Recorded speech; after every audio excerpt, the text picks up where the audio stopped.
جدایی نادر از سیمین که در سطح بین‌المللی بیشتر با نام یک جدایی شناخته می شود، پنجمین اثر سینمایی اصغر فرهادی محصول سال 1389 می باشد. فرهادی در این فیلم گوشه‌ای از زندگی زن و شوهری را به تصویر می کشد که پس از جدا شدن مسیرهایشان به اختلاف و تأثیر بر زندگی یک خانواده دیگر منجر می شود.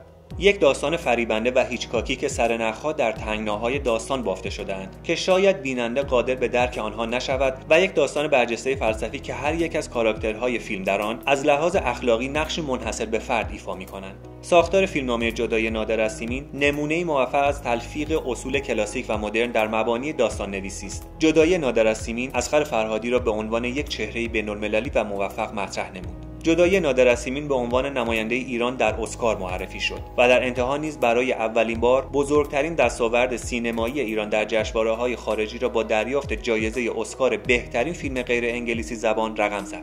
جدایی نادر از سیمین در بین منتقدین و عموم خوش درخشید و در سراسر جهان مورد تحسین قرار گرفت و مجموعاً بیش از 52 جایزه جهانی را از آن خود کرد. جوایز معتبر بین‌المللی همچون جایزه اسکار بهترین فیلم غیر انگلیسی زبان، جایزه گلدن گلوب بهترین فیلم غیر انگلیسی زبان، جایزه هیئت داوران و جایزه خرس طلایی از جشنواره فیلم برلین از جمله جوایز مهم جدایی نادر از سیمین است. جدایی نادر از سیمین با فروش 20 میلیون دلار پرفروش‌ترین فیلم ایرانی در اکران جهانی لقب گرفت. راجر ایبرت منتقد مطرح سینما فیلم جدایی نادر از سیمین را بهترین فیلم سال 2011 دانست. در نظرسنجی BBC نیز فیلم جدایی نادر از سیمین در رده نهم فیلم‌های برتر قرن 21 بالاتر از آثار مطرحی مانند جایی برای پیرمردها نیز ساخته برادران کوهن قرار گرفت. گذشته محصول سال 2013 میلادی اولین اثر غیر فارسی زبان است که بعد از جدایی نادر از سیمین در فرانسه ساخته شد.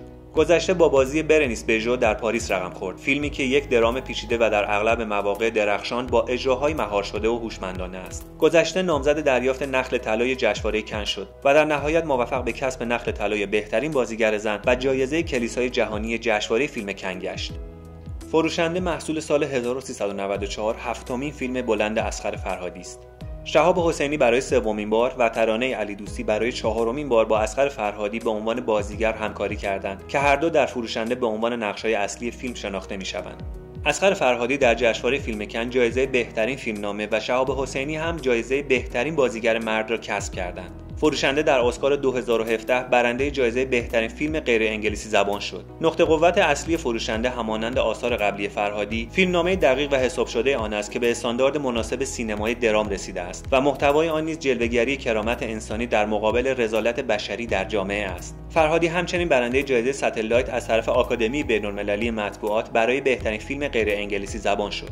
فرهادی در واکنش به فرمان اجرایی حفاظت از ملت در برابر ورود تروریست‌های خارجی به آمریکا از سوی دونالد ترامپ و با نگارش یادداشتی که در نیویورک تایمز منتشر شد، اعلام کرد که در مراسم اسکار آن دوره حضور نخواهد داشت. او انوشه انصاری و پروفسور فیروز نادری را به عنوان نمایندگانش برای حضور در مراسم اسکار معرفی کرد. در این مراسم فیلم فروشنده توانست جایزه اسکار بهترین فیلم خارجی زبان را به دست آورد و در پی آن انوشه انصاری و فیروز نادری جایزه اسکار را به جانشینی از سوی وی دریافت کردند. همه می‌دانند هشتمین فیلم بلند فرهادی است که به زبان اسپانیایی ساخته شده است و بازیگرانی همچون خاویر باردم و پنلوپه کروز در آن ایفای نقش می‌کنند. همه می‌دانند به عنوان فیلم افتتاحیه 71مین دوره جشنواره بین‌المللی فیلم کن 2018 برگزیده شد و در بخش مسابقه بین‌الملل این جشنواره نیز حضور داشت. فرهادی تحقیق و نوشتن داستان همه می‌دانند را از حدود 5 سال پیش در اسپانیا آغاز کرد، اما ایده اصلی فیلم همه می‌دانند به یکی از سفرهای اصغر فرهادی در 12 سال پیش به اسپانیا باز می‌گردد. این فیلم در 6 بخش نامزد دریافته جایزه گویا شد. قهرمان نهمین فیلم بلند اصغر فرهادی است. این فیلم در شیراز ایران فیلمبرداری شده است و موضوع اجتماعی را روایت می‌کند. در این فیلم امیر جدیدی، محسن تنابنده، فرشته صدر عرفایی، سارینا فرهادی و سحر گلدوست ایفای نقش می‌کنند.